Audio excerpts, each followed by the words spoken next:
Okay.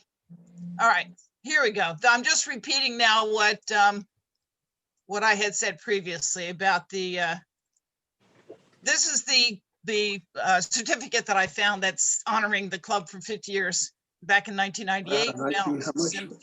48? Can you see it? Holy crap. Yes. Okay. All right, here we go. Pedals for Progress. And Bruce, you can see how young your boys were there when we did that part of the program. But we've been doing that for years. And we had the good fortune of being able to get a lot of our information into community news because Charlie took care of that for us. So there's lots of things in here about that. We also made a donation to Fairlawn High School Band.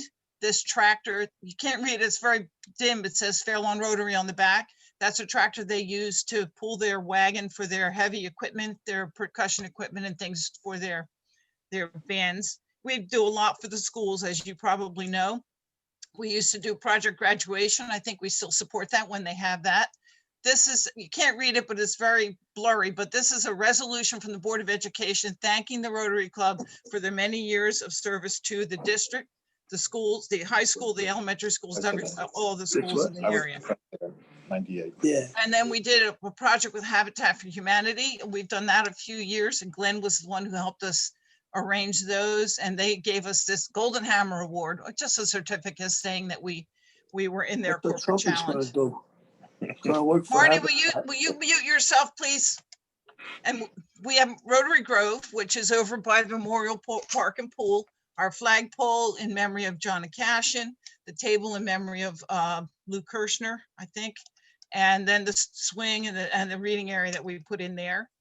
And we've done the spaghetti dinner a couple times. We shared with Fairlawn Sunrise, and that was, in fact, 2 years it was in the community news as well, with make recognition for the two clubs. I don't think we do that anymore because I believe it has not become financially, fiscally, financially good for us. And then we've been an all sports sponsor in 2019.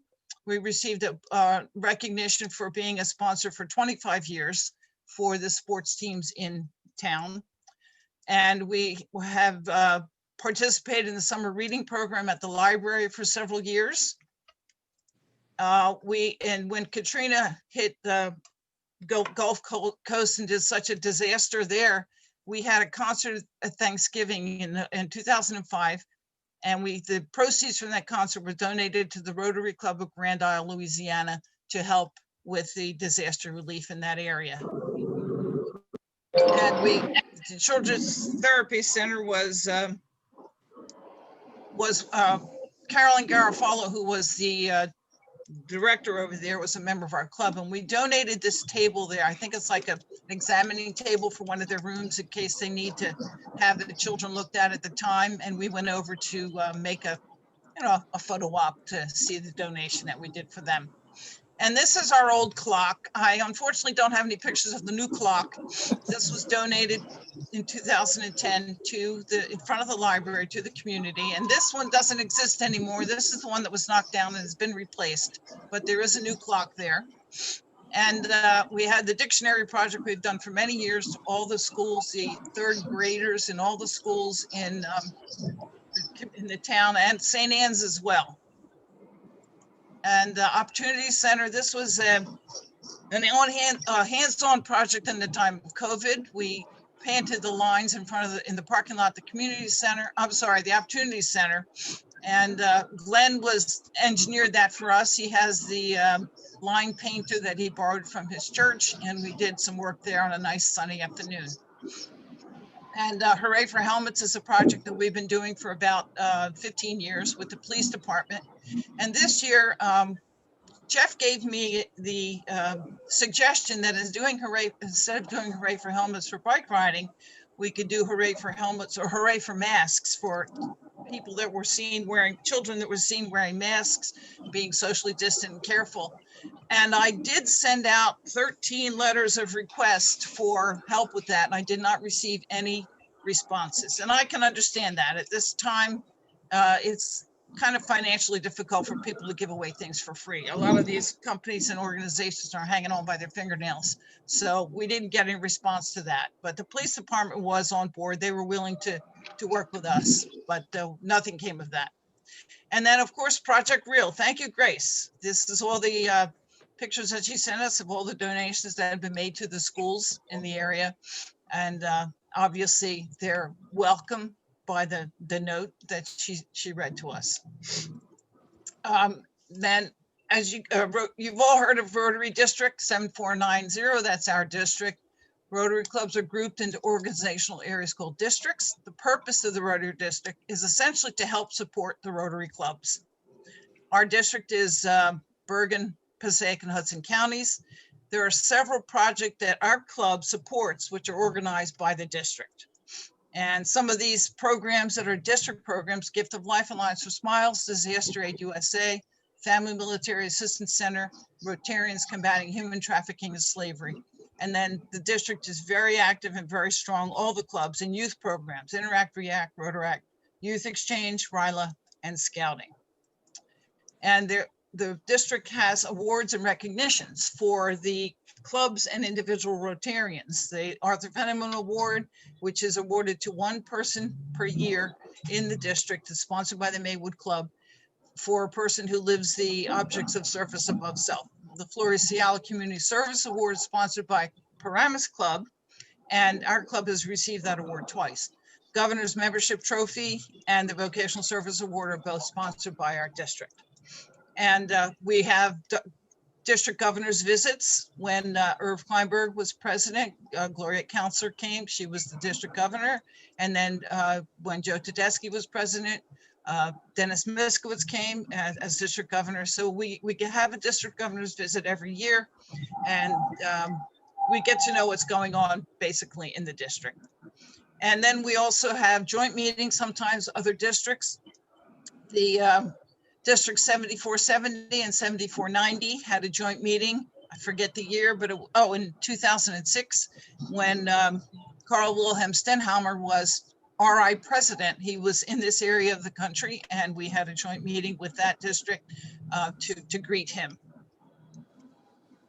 And Florida Seattle Community Service Award in 2003 was awarded to our club for the Kid Care ID and Project Real.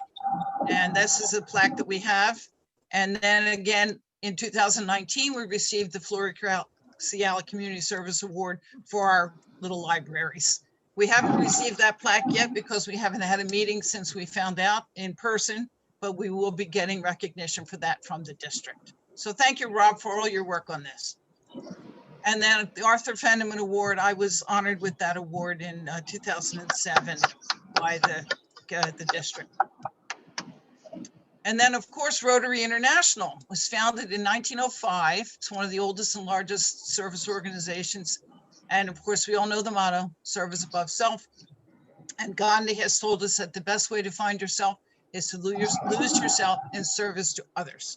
I'm going to go through a few of the missions that I've been on with Rotary International work that Rotary does. Polio Plus in India. Polio Plus, as you may know, is the signature project of Rotary International. They've been working since 1985 to eliminate polio in the world. And we are down to only 2 countries that have endemic polio, Afghanistan and Pakistan. The rest of the world has been certified polio-free because of the actions of Rotary International. And with the help of the World Health Organization, CDC, and the Bill and Melinda Gates Foundation. So that's a huge, huge accomplishment for our Rotary International. And I went to India in February of 2004 for Polio Immunization Day. In India, they have National Immunization Day. They used to have National Immunization Day 3 times a year, I believe, where the entire country was immunizing every child under the age of 5. And Rotary, our visiting Rotary we didn't really do the immunizations. It was a well-oiled machine over there. They had their doctors and their nurses and their clinics and everything set up, and everybody knew about it, and it ran like this very smoothly. Rotary's job, our job there, was to make sure that the vaccines were kept cold. They had to be refrigerated. They kept in these containers. We had to make sure that everyone had enough food, and we were support for the people who were doing the immunizations. And this is a team that came from the US and the UK. We all left New York landed in London, we were joined by two British people from the UK, from East Anglia area, and they came on the trip with us. And I explained to you a little later why they joined us on this trip. And from our district, past district governor Dominic Jango and Tim Eustace and I were the members from our district who went on that mission. And when we got there, the first night we got there, we stayed in a hotel, and these were the welcome. This is a chalk mandala, and these are the 7 steps to karma, or I don't know. It's supposed to represent the 7 steps probably to nirvana. And so those were the things that we saw in the hotel. And these 2 ladies that I met in the hotel lobby, this is Carol Metzger. You may have met her because she actually came here and talked to us about a program that she does in human trafficking. And this is Pat LaRocco. I still keep in touch with both of those ladies. And these are, after the first night in the hotel, we stayed in the homes of Rotarians. And these are my guests, my hosts, Ravi and Nina Kapoor, and this is their home and their living room there. He was the immediate past president of the Rotary Club the year that I went there. And then in addition to doing polio immunizations, we also had other little projects that we did. The Rotary Club of Delhi West was our host, and Kalyanam was one of their schools that they helped. And they welcomed us there. And we made donations of 2 sewing machines to the students there in the classrooms so that they could start learning a trade. And then we also visited the victims of this school. Every student in this school was a victim of polio. You can see that some of them were wheelchair bound. The rest were able to have good mobility and they sang for us and they danced for us. They actually made lunch and we had lunch there. So it was wonderful to see the students there having the opportunity to live a good life. We went to a Rotary blood bank. This blood bank was developed and built by a Rotarian. And I believe it was a global grant project because all of the equipment in the blood bank was donated by clubs in the United States. And it was a practically brand new building, but it was absolutely gorgeous there. Their mission was that no one shall suffer or die in Delhi for want of blood. So they was a fairly new, and I believe still going on project there. We went to 2 ashrams. An ashram is a school that is built to, or school and a living residential area for children who were rescued from slavery. Every one of these children that you see here was enslaved at some point in their life. Now the Mukti Ashram is for the boys, the Balika Ashram is for the girls. They're 2 separate buildings, but they knew we were coming. So they all came together and they greeted us there. Mark Little, he's one of the British people who joined us. And they joined us because his Rotary Club of Norwich St. Edmund, was the one that donated this van along with the Rotary Club of Delhi West, who were our hosts. They donated this van for the use by these 2 schools. He was so impressed by the stories told by these 2 young men that he has started and has now, for many years, has been the CEO and chief person for the Rotary Action Group Against Slavery. It's actually recognized by Rotary International as one of their action groups, and Mark started it after he came to this ashram and he saw what they were doing for these children. And actually, when I talked about Carol Metzger as well, that she came and spoke to our group, she also was at this ashram, and she became very interested in human trafficking and works about human trafficking here in the United States. And she's actually written 2 books about that as well, the work she does in the Philadelphia area where she lives. And then we came for Immunization Day. That's actually why we went there. And all these people are Rotarians who are working with immunization. Everybody went to different little areas that to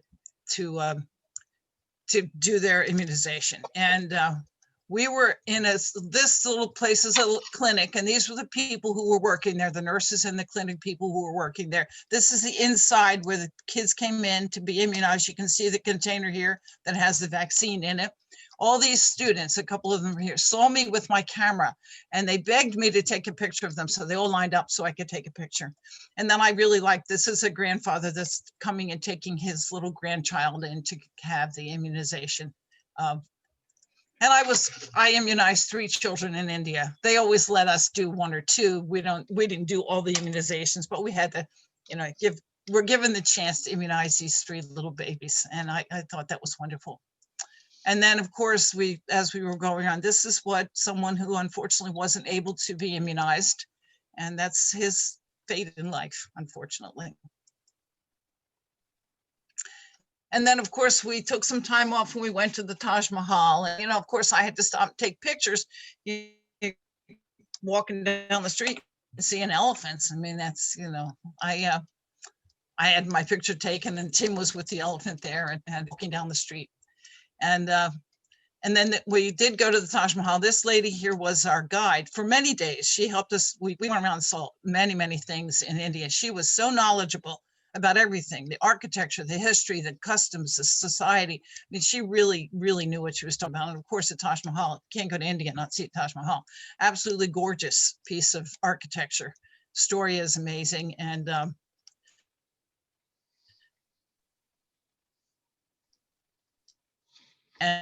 Taj Mahal. And then I went to China for an Alliance for Smiles program. Alliance for Smiles is an organization that does free reconstructive surgery for babies and children, some adults with cleft lip or cleft palate deformities. And we went in September 2006, and we all met in San Francisco. The organization was started in San Francisco, and we all met in San Francisco and left as a group trip to China. And got everybody. Oh, actually, I should go back on that one. When we got there, everyone was given one of these gorgeous books. And then, of course, we were brought to the hotel, and that's our hotel. Welcome American Alliance for Smiles mission to our hotel.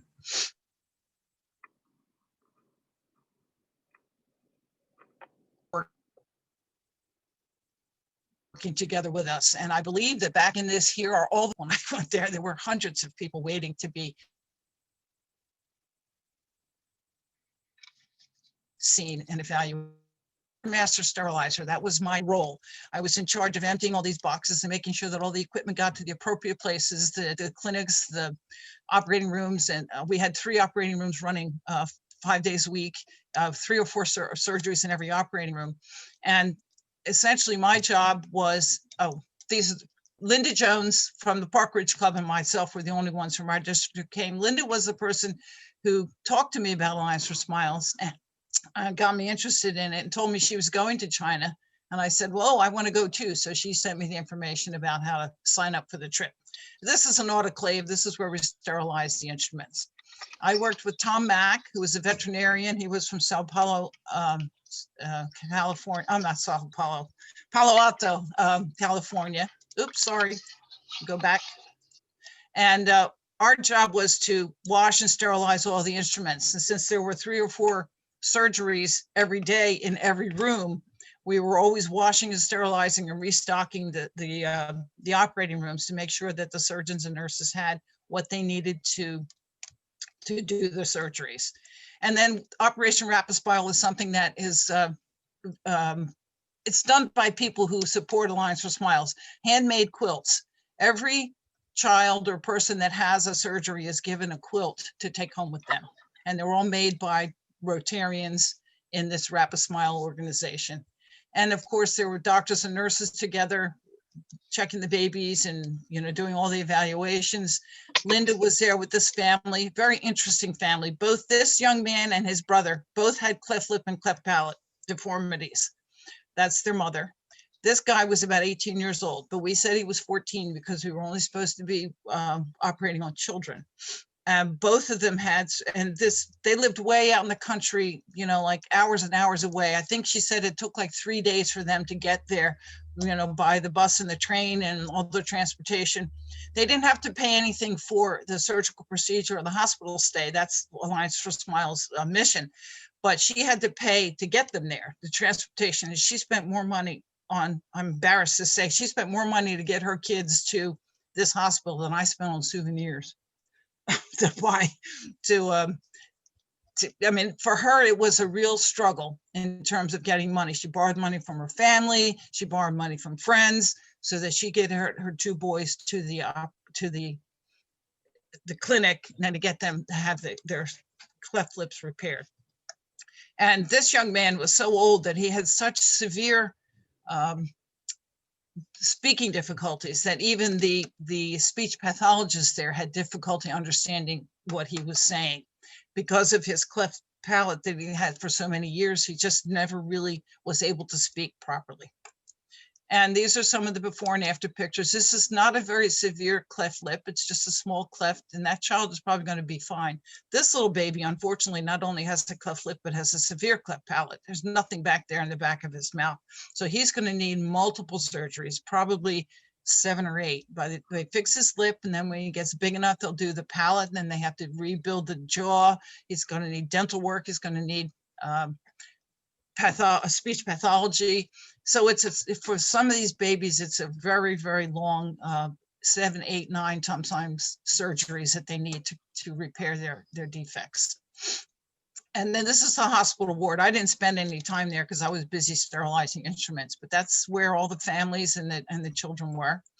And this picture this is Dr. Richard Siegel, and he was one of the surgeons.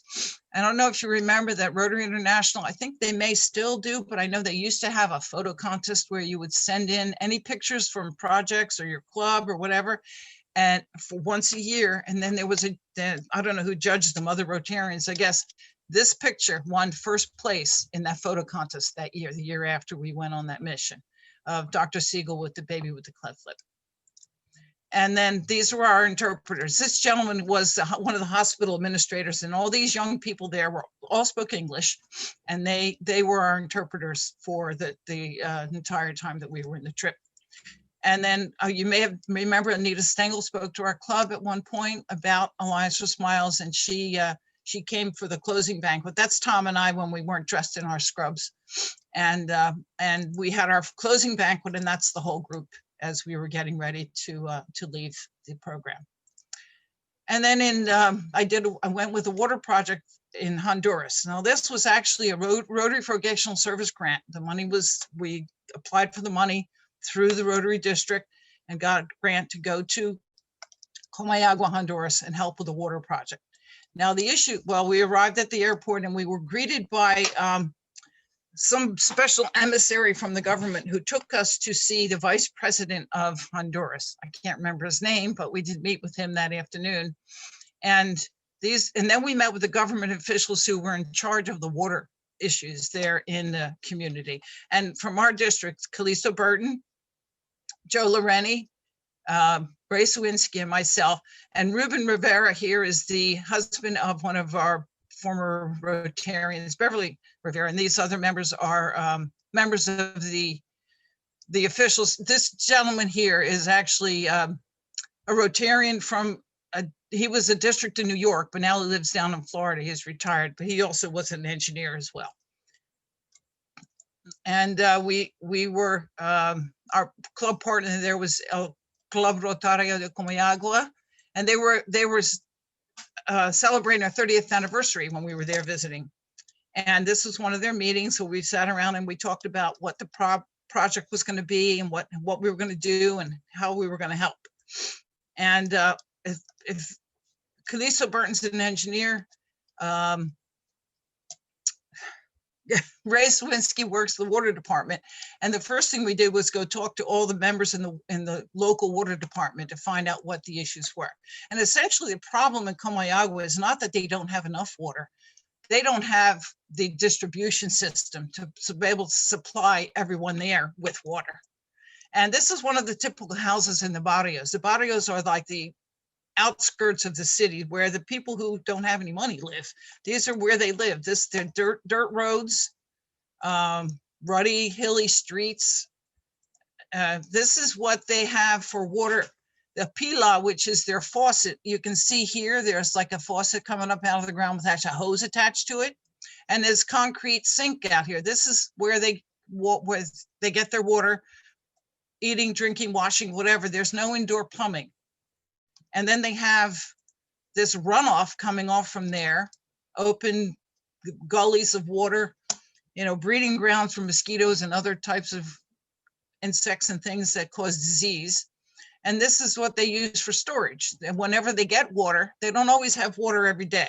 Some days they get it every other day. Sometimes they get it only in the morning. Sometimes they only get it in the afternoon. There are some of those barrios that don't get water at all, and they have to go to other barrios to bring their containers to get water to bring to their homes. They're mostly without tops, without lids. They don't cover them. They have no way to keep it cold storage. And it's, again, another breeding ground for mosquitoes. And then we also went to the local water facilities, and they all were talking about this is their indoor management thing and their big storage containers. They talked about the need there. We went out into the country. We were going up to the headwaters of the stream that they use for their water source. And we passed this house, and this is typical house in the country. And the little girl was so cute, I had to take a picture of her.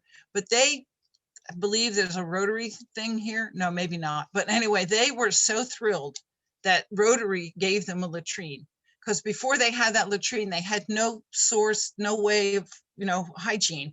They used to go out in the woods, and now they have a latrine. And you would think that we had given them $1 million. They were so grateful that somebody came and helped them out with that. And that's one thing that Rotary did. And we passed somebody building this storage well. Of course, Ray got in there and helped them do concrete, and Calista was helping them measure the water, how much water they were getting in there. And we were all, looking around to see what they were doing. So we stopped and helped them, excuse me, with some of that building. And then we went up into the mountains. This is the water source. It's a small dam here, damming this little creek. And this is the source of the water that goes down into Camayagua, into the city. And it was kind of a rough way to get up there. We were climbing up and down these hills, and somebody fell and, hit his head or whatever, but we were all okay. We came back and fine. But this is the source of where they get their water.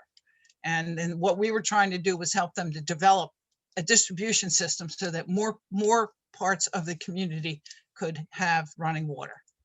And then my job there essentially was, I went there as the community, let's go back.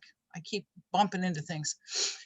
Community physician, community health physician.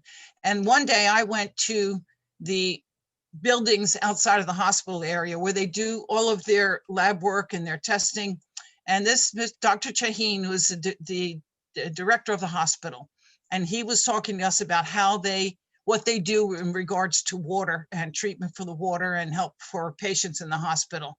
And they chart the diseases, they map their diseases. They have a lot of waterborne diseases like cholera, and they map the areas where they're finding the diseases to try to see what they can do to help clarify the water. And these are the areas that they work with.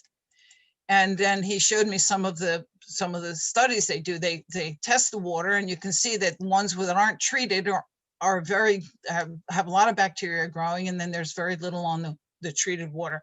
They try to keep track of where all these bacterial and harmful growth is, so that they can treat that water as best as they can. And then while we were there was an article in the local paper about the organization that came to help talk about the water. And this was the banner that we gave to the Rotary Club, the trade there. And then Gift of Life, that's another organization you may have heard of, where we do surgery for children with heart defects. And actually they do some adults as well, but it's mostly children who have life-threatening heart problems. And we went to Vietnam in Hue City in January of 2009. And this is the hospital that we worked on. And the two people who were most influential in getting and working with Gift of Life and making the arrangements, Ray Hoff and the late Andy Top. And then, of course, I don't know what Ray and I thought was so funny, but we were having a good laugh about something there. And these are the families that were waiting with their children. And they had probably been screened at a clinic and were told that we were coming to the community there to do the surgery. And they were all waiting to have their children evaluated for these surgeries. And these are the surgeons. Dr. Wynn was the head surgeon. This is another Dr. Wynn. And this is the doctor from the hospital who was the head cardiologist there. The Simran was a cardiac intern, and he came on the trip just because he really wanted to know. And these two gentlemen, another surgeon whose name I can't remember, and the pediatrician. And this is Dr. Wynn's wife and his son, Kevin, who also came on the trip with us. They were all Vietnamese, and she spoke Vietnamese, and she was able to be one of the translators for us for the trip. Nursing staff and the team members that started working together on this project. And then these two young ladies, Mai and Tran, were Vietnamese, but they live in Paramus, and they're members of the Paramus High School Interact Club.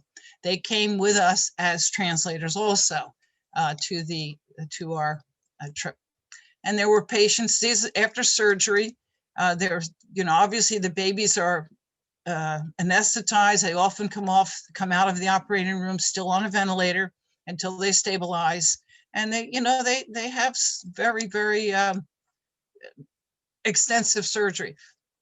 This picture is interesting because it's not the baby that had the heart defect, it was the mother. The mother was the patient here. And this is her husband and her baby. She had her heart repaired as well and did much better afterwards with her child. And then the hospital was practically brand new building, and they had this above the operating room, on the floor above, they had this observation window where you could actually look down and watch the surgeries. And you can see Kevin he was there most of the time. He loved looking down in there to see what was going on, laying on the floor. And this is the surgeons at work. You can see, you can't really see what they're doing, but these people are amazing. I mean, they stand on their feet for hours at a time, and they're doing surgery on a heart that's about the size of a walnut. And it's just astounding what they can do. And these are the support staff. You can see these people around here, the scrub nurse, the technicians, and then the people that are running. This is, I believe this is the heart-lung machine where they stop the child's heart, put them on the bypass, and then these people keep track of all that. The anesthesiologists, the technicians, to make sure that baby stays alive while they're still doing the surgery. And it's just amazing what they can do with the technology of these days. And this is what the post-surgery room looked like. Well, the babies came back here right after surgery and recovered there before they went home. And these are some of the children that we worked with. Ray always got these Mickey Mouse and Minnie Mouse toys to bring. Every child got one before they went home. I think he had them donated, I don't know, but he had a way of finding all sorts of things for these children. And then we had a closing dinner. These are two of the nurses, and we had a dinner in a restaurant before we left. And then Alliance for Smiles again. This time I went to Guatemala. This is the first time that Alliance for Smiles has gone to the Western Hemisphere. We were in Central America for the first time in Guatemala, and we're hoping to repeat this journey again in September of 2021. And it was a cleft lip and cleft palate surgery. This is the team that was there, and we all got our t-shirts on at the hotel, and we were standing on the steps to have our pictures taken all together. And we arrived at the airport, and this is Allison Healy. She was the CEO of Alliance for Smiles at the time, and this is her, since it was our first trip to Central America, she joined the thing, and we got a big hug when we got to the airport. And as we were traveling to the hospital, which is a Hospital Hilario Galindo, he was a gentleman who donated the money to actually build this hospital. We didn't ride in that bus, but there were a lot of buses and vehicles like that. And there were many, many volcanoes along the way, smoking. There's a whole chain of volcanoes down the I don't think it's a coast, I think it's in the middle of Guatemala, and they're all active. They're not iconoclastic volcanoes, whatever they're called, but they do smoke pretty regularly. And then we got there and we set up the space. Got all of the equipment and supplies set up in the operating rooms, got our charts and things ready. And these were the waiting families. There was a whole line of people out there waiting to have their children evaluated. As you can see, there's some, you can't see all of them, but many of them have deformed, they all have something wrong with them. And there was opening clinic that came inside, and you can see they're all waiting there with their children. Everybody had their pictures taken, before and after pictures, and just all sorts of people who were waiting for us to help them. And there they go, ready for surgery. And we have, again, a quilt for every child. The 2 surgeons that were there, they were the ones who did all of the surgeries for the children. And then these are in the operating room where they're actually doing their surgeries. They're checking their children after the surgeries. This lady, Rose, oops, sorry about that. I keep doing that. Nope. Rose Berenson. She was an anesthesiologist, and she was the most cheerful and happy person you'd ever want to meet. And there wasn't any child, no matter how scared they were. Darn it, I keep doing that. Sorry about that. No matter how scared these children were, she always made them feel happy and safe. She was just amazing. Absolutely. It was her first mission with Alliance for Smiles, and she just did an amazing job with all of the children that she saw when she was there. And this is like one child's journey. Little boy here being seen by the pediatrician, and his mom is waiting for the child to be called in. My job there was ward coordinator. And what I did was, whenever there was a child that was ready for surgery, I would go call the child and their parent to come in. I'd help them change the child into their hospital gown, give them a blanket, one of the quilts, and then wait with the family, with the mother or the father, until the child was taken to the operating room, so that they were never left alone. They were always with someone. I didn't speak Spanish, and it was kind of awkward, but I was there, so they didn't just get left by themselves sitting in a chair somewhere. When they took her little baby to go to the operating room, she just burst into tears. I didn't know what to do, so I just put my arm around her. She was just absolutely devastated. And although he didn't have a real severe cleft, but she was just overwhelmed. And this is the pediatrician, the anesthesiology intern, and the nurse taking the baby to the operating room. And he's here, and again, putting on the leads for the EKG and getting an IV started. And then his surgery was done, and the anesthesiologist brought him back to the recovery room. And that's one of the recovery room nurses. She was amazing. She spoke Spanish, and she got along so well with the families. Doctor writing his operative note, and then they're checking, the pediatrician, the anesthesiologist checking to make sure the baby's okay, and getting a little comfort from the nurse, and then getting the baby back. He's stable now, back to mom, and see how happy she is now that she can see her baby looking normal. It's just amazing to see the gratitude that these parents have for their children. And then Rapid Smile, of course, again, is one of my favorite parts of Alliance for Smiles. There were a quilt for everybody there, and everyone got one before they went home. Or actually, right when they got changed into their hospital gowns, we gave them a quilt to kind of keep them warm. The Marin Evening Club in San Francisco donated 100 pairs of reading glasses, the readers that you could buy at the like CVS or whatever.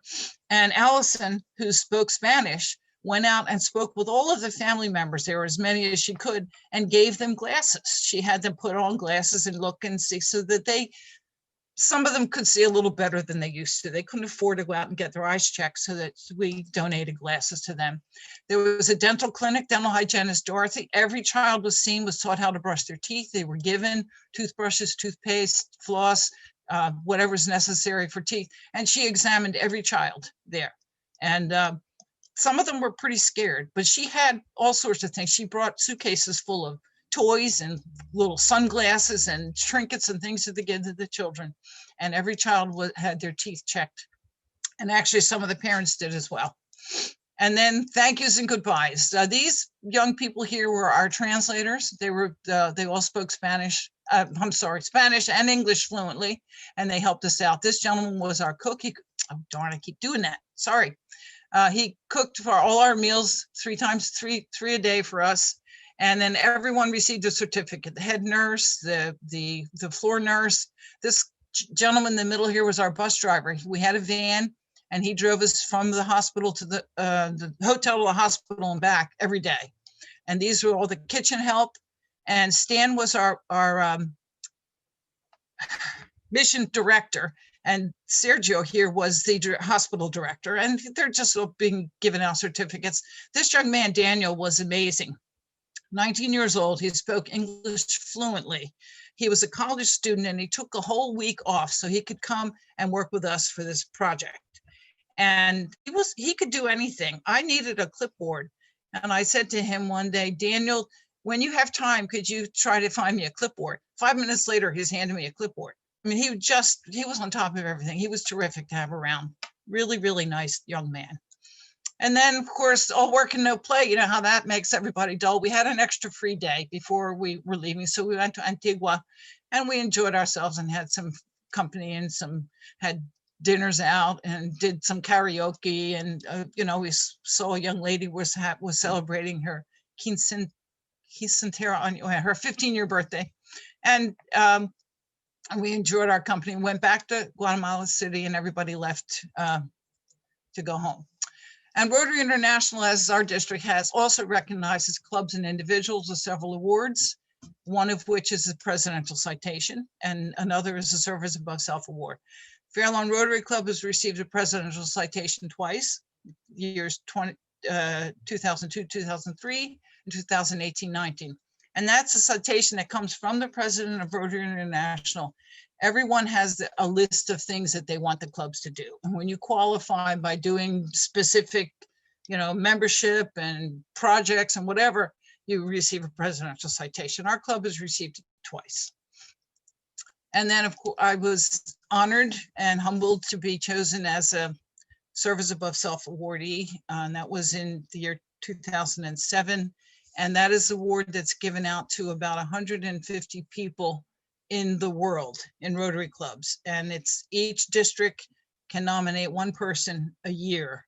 And we've been very fortunate in our club. There's about 13 members of our district who have received this Service Above Self award. So that's, we got a good club and a good district. We do a lot of good in the world. And then there's one thing I want to leave you with that doesn't really have anything to do with Rotary, except it sort of does. Cherokee birth blessing. May you live long enough to, supposed to say, know why you were born. I made a mistake on that one. May you live long enough to know why you were born. And I think I finally got there. Thank you. Let me see. Let me get out of here. Oh, shoot. I lost you. I don't know where I am. Well, anyway, I can see a little bit of you. I don't know where. Stop share. There we go. Okay, so I will entertain questions if anyone has some. Any questions? I hope you learned a little bit about Rotary. I know it's a big, complicated organization, but there's a lot of good things done in the world by Rotary, and you are great people to be part of it. I'm Smarty. I thought I heard you say something. Marty, No? repeat what I have you a said. question. I said, Pat, I'm exhausted. You are? Well, take a Yeah. nap when we're done. Glenn, you had a question? Alliance for Smiles. Is that outpatient surgery? How soon do they leave after the surgery to go back Usually home? they stay overnight, at least one night after the surgery, and they leave the next day. Depending on, if there's complications, obviously they'll stay longer, but I've never witnessed anyone having to stay more than one day. Now, some of them have fairly complicated surgeries and they may want to hold them over for 2 nights, but it's not because there's issues with the surgery. It's just that it's a more difficult recovery. Question. So So- Pat, I want to ask a quick question, besides the fact that I'm in great awe of you. I'm Why? glad to call you my friend. Well, thank you, Eileen. What's going to happen to all this international work while the world's on hold? Well, I don't know when Anita Good and the question. people from Alliance for Smiles spoke to our club. We discussed that, and they said that what they're doing now, some of the programs that they have, in addition to doing surgeries, are training programs. They're doing virtual training for some of the things. Obviously, a lot of the stuff is on hold. I mean, there are some instances that I've read that polio is now beginning to to become a little more prevalent because we can't get out there and do the immunizations. And we're not doing the follow-up and all that needs to be done to keep it in control. So yeah, it's taken a step back, but we're still working on plans for projects and grants and whatever. And hopefully once the vaccine gets going and people start, getting more in back to normal, we'll be back to our projects. Right. Yeah, people are still afraid to travel. I heard somebody say today Yeah. that they will never get on a plane again without a mask, and that's a great idea. Yeah. Yeah. Because So I people saw have some to other travel. hands. Pardon me? Because people have to travel. Yeah. Alan, you have a Hi. question. Hi, I just want to say, Pat, is incredible. Well, thank you. Really incredible, the work that you do and how you are involved. And it also gives a little more insight to a new member, how to be, from the community and how really large the Rotary is around the world. Yeah. Really incredible. Well, I was hoping that would help the new members, especially here that really don't know what they're getting into when they get into Rotary. I know how long it took me to start to understand what was going on. You could read about it, but when you talk about it, Yeah. it's on a personal level now to us. I Yeah. could see The other thing I was on just the surgery part. obviously you have to pay your own way to these things. I mean, how expensive are these trips for a member? Say you go again. I mean, Well, sometimes you don't. Like with Alliance for Smiles, they ask you to help with the fundraising. I know on the first trip that I went onto, I was required to raise $1,000 for the mission, but they pay your way. oh, Gift of Life always pays your way. incredible. We do it through getting our grants. Part of our grant process is some of the the expenses on our grants are airlines and hotels and all that. So essentially we don't have to pay our way in some of those instances. Now for the Alliance for Smiles trip to Guatemala, there was a young man there who was an anesthesia intern. He paid his own way to come on the trip because we really didn't have a spot for him, because Rotary International only accepts certain positions that they'll pay for through the grant. And they didn't have a spot for him, but he was willing to pay his own way to come because he really wanted to go on that trip. So we entertained that as well. Well, your expertise was obvious in medical. Let's say you're not in that. So what kind of positions do they have available? Or Well, for Alliance for Smiles, the positions they have are the mission director and the assistant mission director. And what I did was called the ward coordinator, which was organizing, getting the families and the babies ready for surgery. They have a record keeper. Everything has to be documented. They have an official photographer who takes the before and after pictures. And then we bring our own staff with us, the surgeons, the anesthesiologists, and nurses. And then they work with the doctors and nurses in the hospital where we are. incredible. Yeah. So these are things that are happening just while you are there. And when the team leaves, then there's nothing going to happen for anybody else? Well, it started that way when Alliance for Smiles started. They started in China. And their mission, in addition to doing the surgeries, is to help educate the doctors and the nurses there that don't have the expertise. And they also have started, at least in China, 4 or 5 missions or clinics, clinics where local people now take care of them. They no longer go to China. They work their way out of China. They've educated enough people, built enough clinics, and given enough care, expertise that now they do their own surgeries. And I think that's the plan to help. But like where we were in Guatemala, that hospital is not even open all the time. When they know that a mission is coming, they open the hospital, they get staff in to help. But it's not always there. These people don't have a regular clinic or a regular place to go to when they need care. So that hospital was built, and it's not fully staffed or fully open, but it's used when they have need for it. Gift of Life trains the locals too. Yes, they do. In fact, a lot of what they do is, especially on the less complicated surgeries, they actually have the surgeon there doing the surgeries, and they're advising and educating. So they do that as well. We're trying to put ourselves out of business by teaching everybody else how to do their own thing. So Anyone One more else have question. questions? One Yeah, more question, hi, Pat. Some of the earlier slides you showed, are we Okay, you supposed froze up, Glenn. I to can't visit hear this you. year? I'm sorry, what did you say? Oh, are we, you hear. showed slides of district governors visiting our club. Yeah, The question is, are we supposed to get a Zoom visit this year from the district governor? I don't know. I can find out. I'll write it on my list of things to find out. I'm not sure. Any other questions? How about us for Happy Dollars, Pat? Pardon me? Happy Dollars. Oh, okay. Anybody? Alan? Pat. Thank you for all your work. Oh, you're welcome. Anybody else? Yeah, $2 happy for me, for Pat. Okay. Oh, we had Anybody one or else? two, do we hear three? Cohen. I've got, Cohen, I'm sorry. Shayna. I have a happy dollar for Pat. It's such an awesome thing you used to do. I used to be involved with Operation Smile and helping raise money for them when I lived down in Miami. So awesome, amazing. And another happy dollar for my little guy, Lennox. This is 9th birthday next week. So just in case I don't see Birthday. you guys next week, wanted to throw that in there now. Beautiful. Anybody else? Charlie sent an email to me, maybe everybody else, I don't know.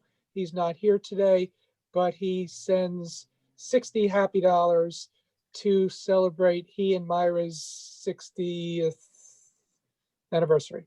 They know each other 61 years. Wow. Can somebody send me a bill, please? I got a big fat check I gotta write with my. Yeah.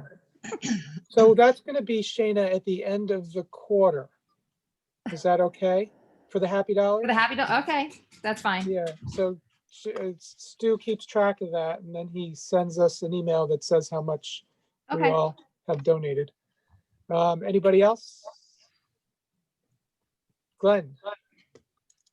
Well, we saw a lot what Pat does, but and she showed a lot that our club has done. So I have $5 for our club.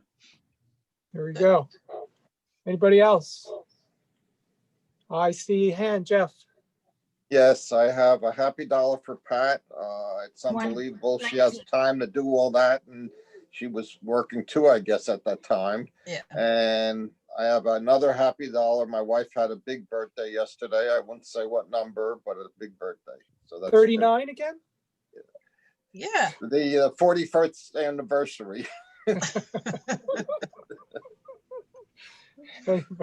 Anybody else have a happy dollar? Pat?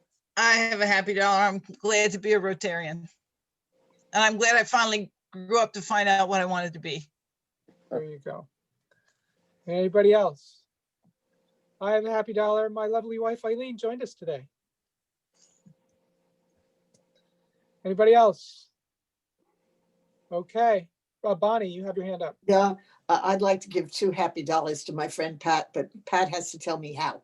So, Oh, okay, we'll take care of it. I'll be in touch. okay. Okay, great. Thanks, Bonnie. Anybody else?